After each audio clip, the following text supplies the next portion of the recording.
Bom, pessoal, lembrando que review vai conter spoilers, então se você não viu o drama, se você não quer spoiler, esse não é o vídeo pra você. Ainda, veja e depois volte aqui. Mas se você quer mais informações sobre o drama, aqui no card está a sua sinopse, então vamos falar livremente. Bem-vindos ao vídeo e essas são as minhas opiniões sobre o drama chinês Imortal Samsara.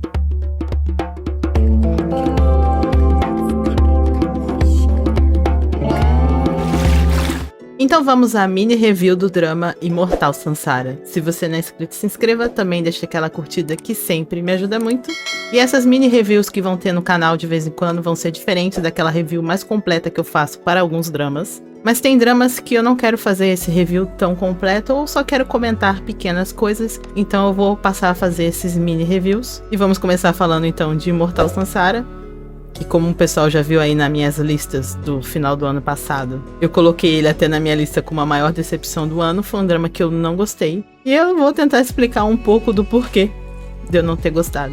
Imortal Samsara, lógico, é um drama com um elenco maravilhoso, Shan-Yi maravilhoso, a Yang Zi também, são dois atores que todo mundo gosta. Claro que eles não são o problema desse drama, eles já fizeram muitos dramas de fantasia, como Amor e Redenção, ela, Ashes of Love, que todo mundo ama e todo mundo gosta. Então, pra mim, o problema desse drama aqui é, na verdade, a história. E as voltas que a história dá, e voltas que acaba não chegando em lugar nenhum. E esse drama, apesar dele ter uma produção linda, eu até elogiei isso no meu vídeo de retrospectiva, que é até injusto falar que o drama é a minha maior decepção do ano, porque realmente é um drama muito bem produzido, muito bonito. Tem muitas coisas positivas. Mas eu esperava muito mais da história, esperava me divertir. Foi uma luta assistir o drama até o final. Eu acho que poucas vezes eu senti isso com um drama de fantasia. Ter que brigar comigo mesmo pra assistir um episódio. Eu achei bem tedioso, bem enfadonho.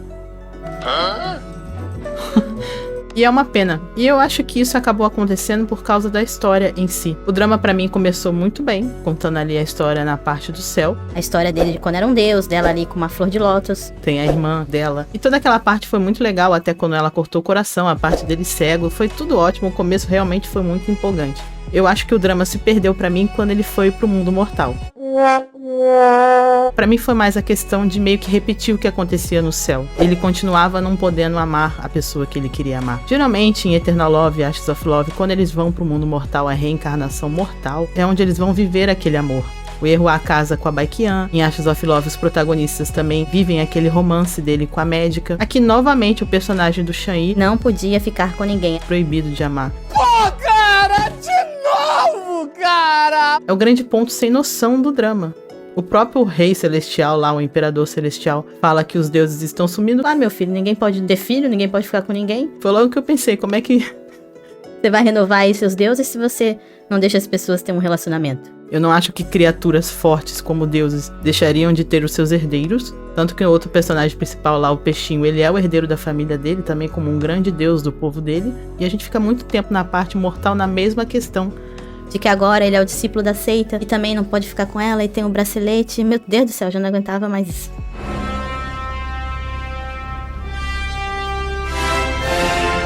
E aí o drama perde quase 90% do tempo nessa questão do mundo mortal. Tanto que eu acho muito estranho que a irmã da protagonista também é cotada como uma protagonista do drama. E ela fica mais de 80% do drama sem aparecer, porque ela não tá ali no mundo mortal, ela tá lá no céu. Iam introduzindo cada vez mais novos personagens e novos personagens. Isso pra mim também foi uma decisão muito errada. Parece até um jogo, que eu tava jogando um jogo, é uma quest. Você vai aqui, conhece um povo, ajuda esse povo, passa pro outro, ajuda o povo, passa pro outro. Meu Deus! Muito chato! Isso num romance não ficou legal. A gente vê muito isso naqueles dramas de artes marciais, onde tem um grupo de jovens que se reúnem pra viajar o mundo das artes marciais. Isso funciona lá, mas eu acho que aqui acabou tirando o foco que era a história dos dois. Isso incomodou a mim e acredito que a muitas pessoas também. Com certeza. No final, o personagem que eu mais gostei foi o personagem do Yumo, que foi ali o tempo todo o amigo da protagonista. Ele, pra mim, salvou um pouco o drama, porque ele é uma pessoa muito boa, muito pra cima, muito otimista, muito sorridente, um amigão lindo, fofo. Ele acabou chamando mais a minha atenção do que os dois atores que eu esperava que roubassem, lógico, a cena, porque são dois atores maravilhosos. E não, quem chamou a minha atenção acabou que era ali o terceiro da situação. E com certeza isso é uma questão da falha da história. De ficar repetindo e entrando naquele looping do que eles não podem ficar juntos, e aquilo já tava chato e maçante, inclusive tornando o amor dos dois, pra mim, sem química e sem muita razão de ser.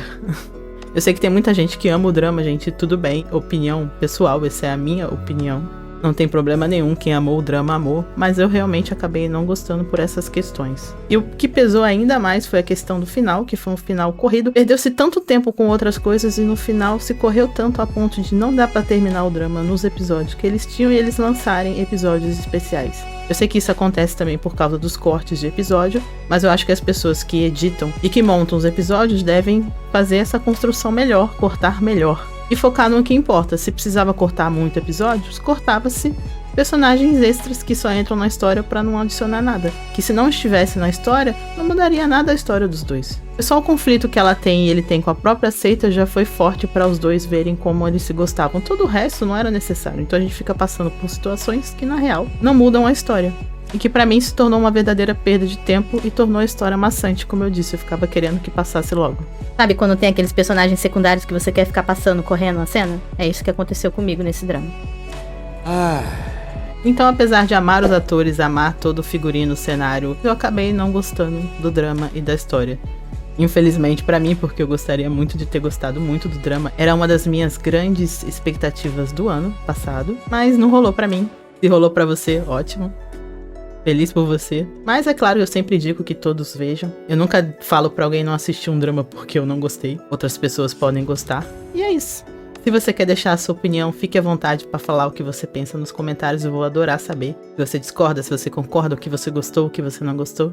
Não deixe de ver os meus outros vídeos sobre esse drama. Eu fiz a reação ao primeiro episódio, eu tenho reação ao trailer. Eu tenho aqui um vídeo muito legal do unboxing dos bonequinhos do drama que estão até aqui. Aqui atrás do lado, são lindos. Adoro meus bonequinhos de Imortal Sansara. Se você não é inscrito, se inscreva. Até o próximo vídeo. Beijinho e tchau.